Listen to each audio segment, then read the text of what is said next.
Hi guys, welcome back to my YouTube channel. My name is Kelvin Johnson. In this video, I want to show you how to open pages in Internet Explorer using Microsoft Edge. So as you may know, Internet Explorer does not come with Microsoft Edge anymore, and also Internet Explorer is actually at its end of support from Microsoft. So if you are still using Internet Explorer, I think it's actually high time, even in Windows 10 or Windows 8.1, it's high time you start using Microsoft Edge or other browser like Google Chrome or Firefox. So if, for example, you try to open a page and the page says that this website cannot be opened, it can only be opened in Internet Explorer. So what you need to do is the following. So first of all, you want to actually go to your Microsoft Edge, and then here we have our settings and more. So under settings and more, just click settings. So in settings, now let's click default browser.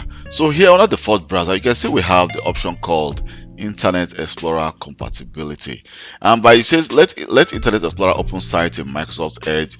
You can see it says incompatible sites only recommended, which is okay, but here it says allow site to be reloaded in Internet Explorer mode. So here it says default. We can decide to say allow. It says for this settings changes to take effect, you need to restart your browser. So it says when browsing in Microsoft Edge, if a site requires Internet Explorer for compatibility, you can choose to reload it in Internet Explorer mode.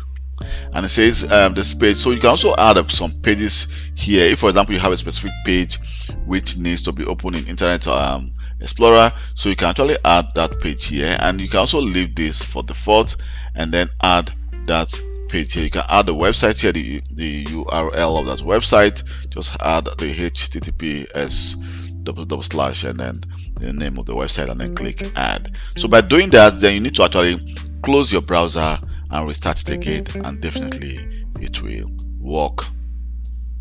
Thank you very much for taking your time to watch this video. My name is Kelvin Johnson, and please don't forget to subscribe to my YouTube channel for more IT videos. If you have any question concerning Windows operating system, you can always send me a personal email and I'll reply to you as quick as possible. Thank you very much, and hope to see you next time. Bye.